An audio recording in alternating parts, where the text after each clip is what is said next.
For 1,000 years, Chinese merchants moved more wealth across a single empire than most modern nations produce in a year, and the governments that taxed them never knew exactly how much they were carrying. Not because the tax collectors were incompetent. Because the merchants had built something the inspectors couldn't see, a complete parallel system of commerce running invisible beneath the official one. These weren't black markets. They weren't criminal operations. They were engineering solutions, precision-built workarounds to a system that would have strangled trade if merchants had simply played by the rules. And the records that survived, fragments of ledger books, guild contracts, estate inventories pulled from sealed Shanxi courtyards, tell a story that almost nobody outside academic circles has read. So let's go through what they actually built. Hasi, Kach. The problem starts here.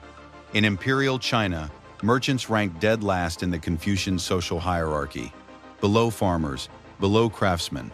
The ruling class viewed profit-seeking as morally suspect, and the state acted accordingly, taxing commercial goods at every checkpoint, requisitioning supplies at government-set prices that bore no resemblance to market rates, and banning private merchants from handling certain commodities entirely. Salt, iron, tea, state monopolies enforced its sword point. But trade couldn't stop. The empire was too vast, too interconnected. Silk had to move from Hangzhou to Chang'an. Tea had to reach the northern frontier. Copper coins had to flow between provinces. And wherever the government tried to control that flow, merchants found the gap. The first solution they engineered wasn't financial, it was physical.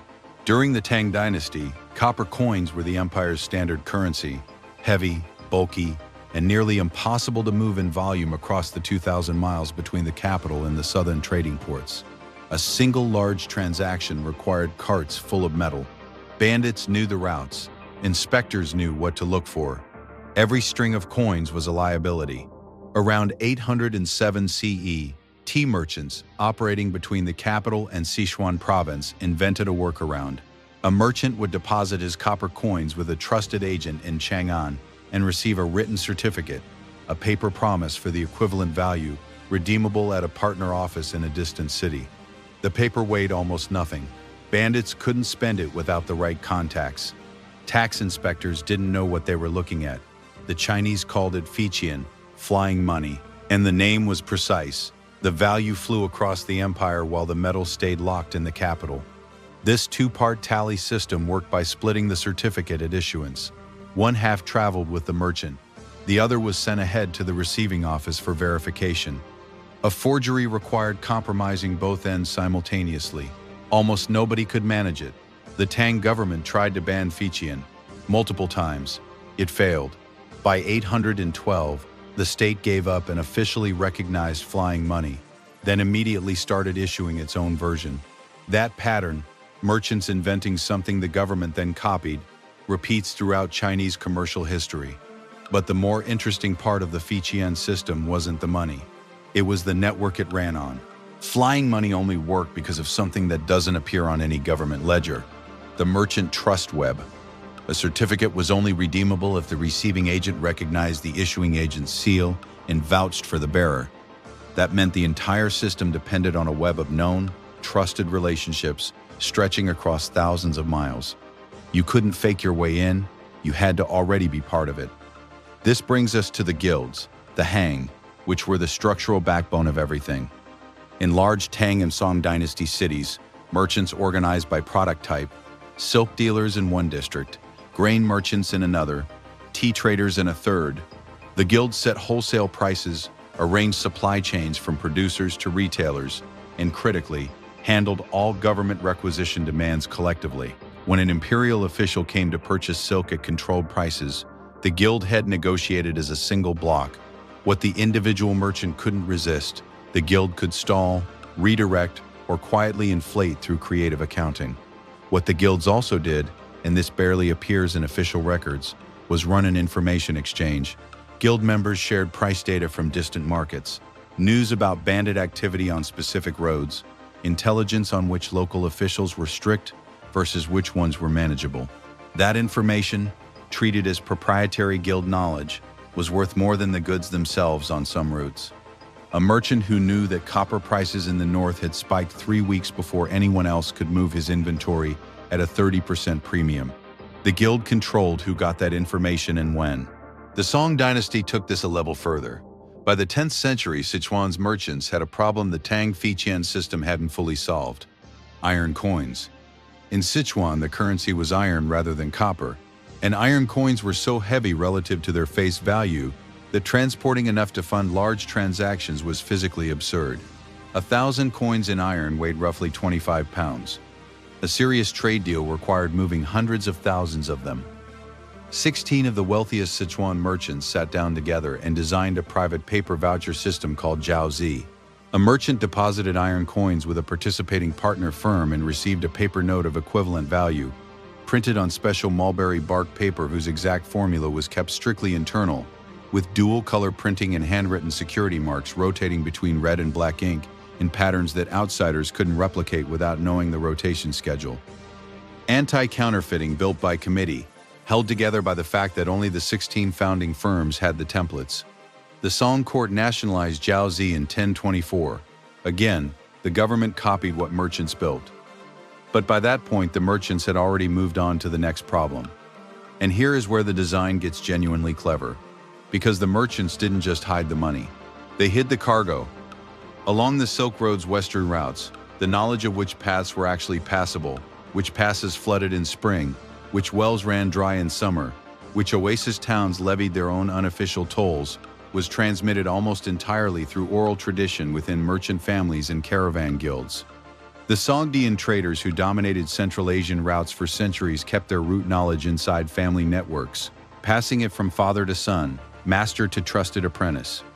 Writing it down created a document that could be stolen, copied, or handed to a competitor.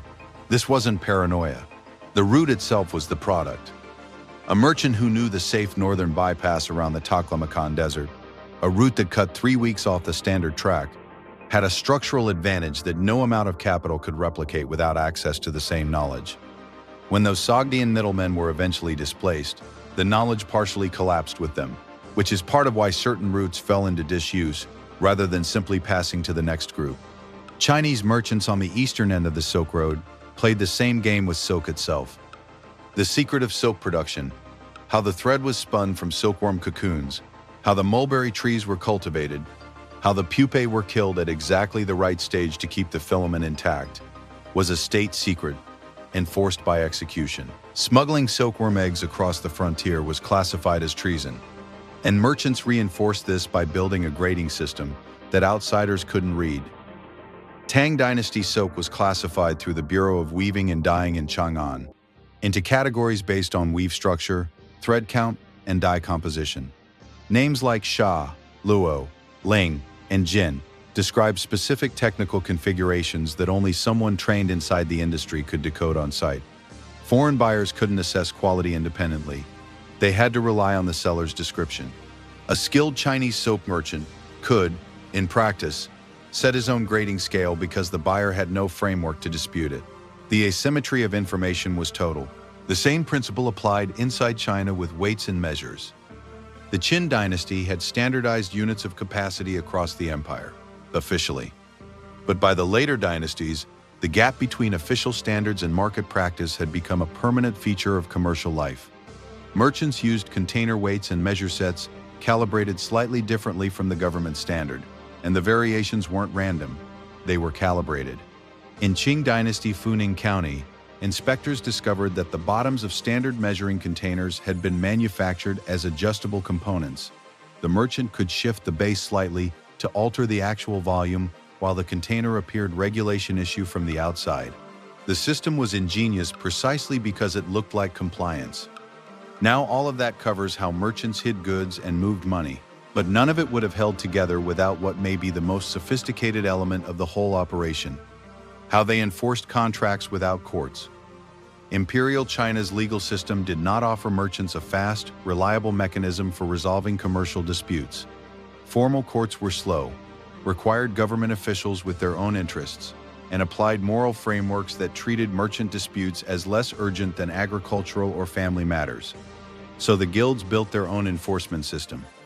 Guild members who violated contracts, who delivered short-weight goods, who defaulted on credit extensions, who sold inferior quality under a premium-grade label, face something more damaging than a lawsuit: expulsion from the information network. No more price intelligence. No more letters of introduction at distant guild halls. No more access to the trusted agent network that made flying money work. In a system where your business ran entirely on trust relationships and insider information, being cut off was economic death.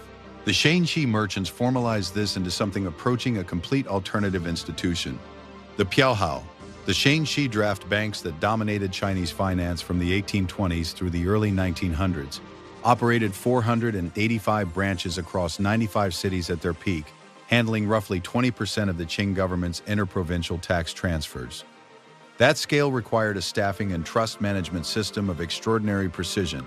The Piaohao hired exclusively from Shanxi province, often from a single county or cluster of neighboring towns. Before any applicant was hired, the firm conducted background checks going back 3 generations of family history, which raises the question that makes this genuinely unsettling: how many of the systems running invisible beneath modern commerce are just newer versions of flying money?